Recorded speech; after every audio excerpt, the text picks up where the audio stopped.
자, 이번 시간에는 여기 나와 있는 두 가지 표현을 비교해 보면서 시작해 보도록 할 건데요. 위에 있는 문장을 보세요. 잔이 그 장난감을 만들었다는 것. 이것은 지금 명사라는 것을 알 수가 있겠죠. 밑에 있는 것을 보도록 할게요. 잔이 만든 것. 이것도 마찬가지로 명사라는 것을 알 수가 있겠죠. 여러분들 보시면은 이 두 가지 표현이 똑같은 명사 표현이라는 것을 알 수가 있는데요. 그런데 이 두 표현은 모두 명사 표현이긴 하지만 근본적인 차이점이 있습니다. 자, 그러면 어떤 차이점이 있는지 한번 보도록 할게요. 위에 있는 문장을 보시면은요. 지금 이 부분은 하나의 전체 문장이 명사가 된 것이라는 것을 우리가 알 수가 있는데요. 밑에 있는 문장을 비교해서 보도록 할게요. 잔이 만든 것이라고 하는 이 표현은 잔이 만든이라는 형용사 표현이 것이라는 명사를 꾸며주고 있다는 것을 알 수가 있겠죠. 여러분들이 보시면 이 차이점이 이해가 되시나요? 아마도 이해가 잘 안 되는 분들도 있을 거예요. 그러면 조금 더 자세히 한번 알아보도록 할게요. 일단 여기 나와 있는 문장의 명사 표현을 정확히 한번 이해해 보도록 할 건데요. 잔이 그 장난감을 만들었다는 것에서 이 것이라고 하는 것 자체가 명사는 아닙니다. 자, 이 문장 전체가 명사라고 할 수가 있겠죠? 자, 그러면 이번엔 잔이 만든 것을 좀 더 자세히 보도록 할게요. 우리가 어떤 것이라고 할 때는 이 것이라고 하는 것은 어떤이라는 형용사가 붙어 있는 그 자체가 명사라는 것을 알 수가 있겠죠? 이것과 똑같이 잔이 만든 것이라고 하는 표현은 이 것은 지금 잔이 만든이라는 형용사가 붙어 있는 그 자체가 명사인 표현이라고 할 수가 있습니다. 그래서 이렇게 전체적으로 하나의 명사라고 할 수가 있는데요. 다시 두 문장을 비교해 보면서 알아보도록 할게요. 제일 먼저 위에 있는 문장을 보시면은요. I know 그 다음에 이 잔이 그 장난감을 만들었다라고 하는 전체 문장이 명사가 되어야 되겠죠. 그렇기 때문에 이것을 전체적으로 명사를 만들어주기 위해서 대시라는 것을 이용한다라고 할 수가 있는데요. 자, 그러면 밑에 있는 것을 보도록 할게요.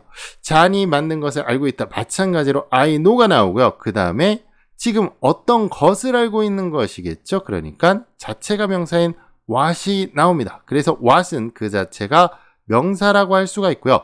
그 다음에 잔이 만든이라고 하는 형용사가 것을 꾸며주고 있으니까 영어에서도 마찬가지로 John made라고 하는 것이 형용사로 지금 뒤에서 what을 꾸며주고 있는데요.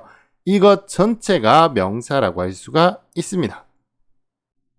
자, 여러분들이 이 두 가지 표현의 차이점을 이해를 할 수는 있을 텐데 아마도 영작을 하면서 또는 문법 문제에서 구분을 하면서 막상 풀을 때는 쉽게 구분이 안 될 수도 있습니다. 자, 그러면 이럴 때는 어떻게 하느냐? 한 가지 방법이 있는데요. 명사의 특성 자체를 이용하면 아주 쉽게 구분할 수가 있습니다. 자, 그러면 명사의 특성을 어떤 식으로 이용할 수 있는지 한번 보도록 할게요. 명사라고 하는 것은 명사를 꾸며주는 형용사를 당연히 붙일 수가 있겠죠. 그렇기 때문에 이 나무라고 하는 명사에다가 커다란이라는 형용사를 붙일 수가 있습니다. 자, 그런데 하나만 붙일 수 있느냐? 그렇지는 않죠. 커다란, 어떤 나무 이렇게 두 가지를 전부 다 붙일 수가 있는데요. 이렇게 명사에 형용사가 붙는 것은 너무나 자연스러운 현상이라고 할 수가 있습니다.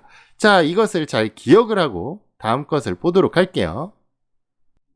우리가 앞에서 확인한 명사의 특성을 여기에다가 그대로 적용해 보도록 할게요. 바로 이런 식으로 어떤이라는 형용사를 또 갖다 붙여도 이 것이라는 표현이 명사라고 한다면 표현이 자연스럽겠죠. 그런데 잔이 그 장난감을 만들었다는 어떤 것. 자, 보시면은 형용사인 어떤을 갖다 붙이면은 의미가 너무나 이상해집니다. 그렇기 때문에 여기서 나와 있는 이 것은 그 자체가 명사가 아니라는 것을 알 수가 있는데요. 그래서 이때는 이것이 대시라는 것을 알 수가 있습니다. 그러면 이번엔 아래에 있는 표현에다가 마찬가지로 어떤이라고 하는 것을 붙여보도록 할게요. 이렇게 잔이 만든 어떤 것이라는 것을 보면은요. 어떤이라는 표현이 붙어도 것이라는 것과 너무나 잘 어울린다라고 할 수가 있겠죠. 그렇기 때문에 그 자체가 명사이기 때문에 앞에 형용사인 어떤이라는 것을 붙여도 뜻이 굉장히 자연스럽다는 것을 알 수가 있고요. 그렇기 때문에 이 경우에는 what이라는 것을 알 수가 있습니다. 자, 여러분들 이렇게 구분을 하면은 너무나 간단하다라는 거 잘 기억을 해 두시고요. 한 가지 여러분들이 알아둬야 될 것은요. 이렇게 잔이 만든 어떤 것이라는 표현에서 보시면은요. what이라는 표현은 전체 표현을 다 포함해서 명사로 인식을 하는 것이 좋다라는 거 꼭 기억을 해 두시기 바랄게요. 그러면 구분을 하는 것 저와 함께 한번 연습해 보도록 할게요. 첫 번째 문제 해보도록 할게요. 내가 너에게 보여주고 싶은 것, 이렇게 명사를 만들어줘야 되는데요. 자, 그렇다고 한다면 여기에다가 어떤이라는 형용사를 집어넣어 보면 내가 너에게 보여주고 싶은 어떤 것 표현이 굉장히 자연스럽습니다. 그렇기 때문에 이렇게 형용사가 붙어 있는 그 자체가 명사라고 할 수가 있기 때문에 what이 들어가야 된다는 거 알 수가 있고요. 이번엔 너는 나에게 잔이 피아노를 연주했다고 말해줬다라는 표현인데요. 자, 명사 부분을 보면은요. 잔이 피아노를 연주했다는 것을 말해줬다와 동일한 표현이라고 할 수가 있겠죠. 어떤이라는 것을 집어넣어 보도록 할게요. 자, 잔이 피아노를 연주했다는 어떤 것 조금 이상하죠? 표현이 굉장히 이상합니다. 그렇기 때문에 이때는 what이 아니라 that을 이용해서 문장 전체를 명사로 만들어줘야 된다는 것을 알 수가 있습니다.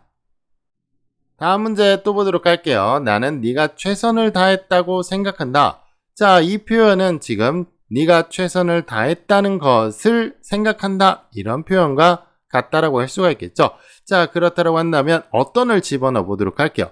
네가 최선을 다했다는 어떤 것, 조금 이상한 표현이 되겠죠. 그렇기 때문에 네가 최선을 다했다라는 문장 전체를 명사로 만들어주는 that이 쓰여야 된다는 것을 알 수가 있습니다. 다음 문제 또 보도록 할게요. 내 인생을 흥미있게 만드는 것은 도전이다. 보시면은 내 인생을 흥미있게 만드는 것, 여기에다가 어떤을 집어넣어 보도록 할게요. 그러면 굉장히 자연스럽게 들린다는 것을 알 수가 있겠죠. 그러니까 이렇게 전체 표현이 형용사로 것이라고 하는 명사 그 자체를 꾸며주는 것이니까 이때는 what이 들어가야 된다는 거 알 수가 있습니다. 자, 마지막으로 한 문제 더 보도록 할게요. 그들은 나에게 내가 매우 친절하다고 말했다. 이렇게 돼 있는데요. 자, 여기 나와 있는 내가 매우 친절하다고 라는 표현은 내가 매우 친절하다는 것을 말해준 것이라고 할 수가 있겠죠. 그런데 여기다 어떤을 한번 넣어보도록 할게요. 내가 매우 친절하다는 어떤 것, 자, 표현이 부자연스럽다는 것을 알 수가 있겠죠. 그래서 내가 매우 친절하다라는 문장 전체를 명사로 만들어주는 that이 필요하다는 것을 알 수가 있습니다.